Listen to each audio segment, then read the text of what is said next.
The Hidden is about a beast that resides within the storm drains of a suburb, and it ends up feeding on a human, not realising it's a drug dealer. So this beast actually becomes addicted to the cocaine.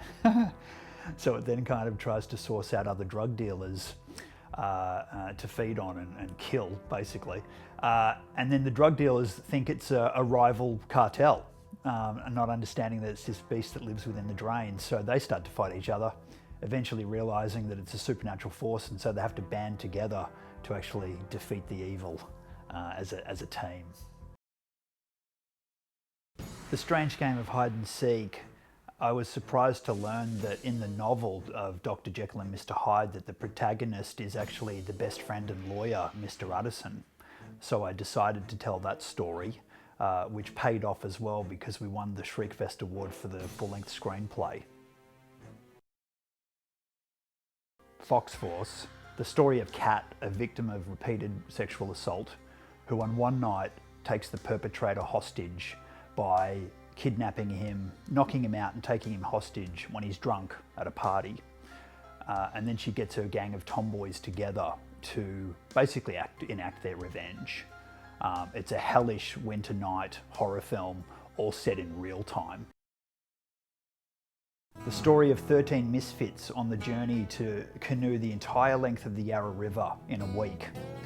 Unbeknownst to the documentarian, myself, that most of the guys on the canoes, most of the people on the journey were actually quite inebriated. Some were even doing acid. And as a result, started reciting lines from Apocalypse Now. So it kind of became this parody. And then in effect, the Yarra River became the Nung River. The ringleader Camden became kind of a Colonel Kurtz, and then I became Willard. So it was just a lot of fun, and all done in good taste. 666 Seance Hour, it's a thriller based on a true story about a guy who loses his fiancée to a car accident, and so he finds solitude in a beach house, wanting to kind of get some R&R and get his head around it. But he becomes quite depressed, so one of his best friends takes it upon himself to take him off to a party, not realising that there's going to be a seance there. And he's none the wiser, he's never been to a seance, he's got no idea what it is. And so they perform this seance. When he goes home, a strange scratching sound starts to begin to appear in his walls of his home. And then over time, he believes that it's perhaps the spirit of his dead fiancée trying to communicate with him. And it has a horrific ending. So Jasper is about a private investigator who's sort of reluctant to take on any more jobs. He's actually trying to retire. But he does take on this so-called last case, hired by a gorgeous prostitute to find her kidnapped son. The journey takes him into this town called Elmore, where he has to come up against pretty much the underworld of that town, trying to find this kidnapped son. And the crime boss is actually her pimp. Quite an action thriller. Model Behaviour, winner of the California Film Awards. It's about a detective, Jordan Rhodes, who's on the hunt for a serial killer that resides within the modelling and fashion industry. He ends up falling for the chief suspect, Alexis Clark, who's a statuesque supermodel, which obviously gets him into hot water. Falling in love with her, he risks his badge, his job, his friends, his livelihood. In a city where everybody wants to be famous. I guess the context really is a reflection of social media at the time. Revenge of the Gweilo, winner of the Indie Gathering International Film Festival. It's about an ex-cop whose fiancée is murdered by a triad organisation. He's unaware of her history and her past, but he loved her. So he goes on a rampage using his contacts from the force to try and investigate and find out who they are.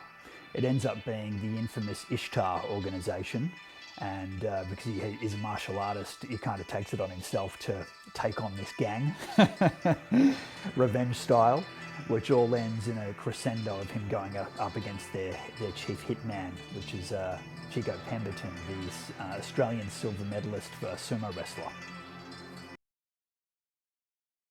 Colourblind is the story of a private investigator, Jaffe, who is colourblind, and he needs money, so he takes on a job from one of the clients and has to track a potentially suicidal girl who's actually lost her sister, and the family's worried that she might suicide also.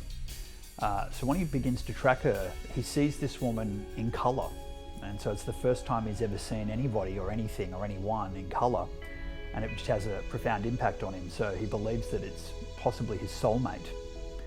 So at the risk of losing his job and his reputation, he decides to tell her that he can see her in colour and his predicament, which obviously has consequences. So it's really a tragic love story. So I Portrait is a story of a newly married couple, in particular the female, who has the gift of foresight. Whenever she blindfolds herself and paints on canvas, she predicts the future. She never knows who or what or why, but sometime after, what she's painted usually materialises in her real life. Drums up a person from her past, unbeknownst to the couple that this person has evil intentions towards them and plans to break up their marriage. The movie has an horrific conclusion not to be missed.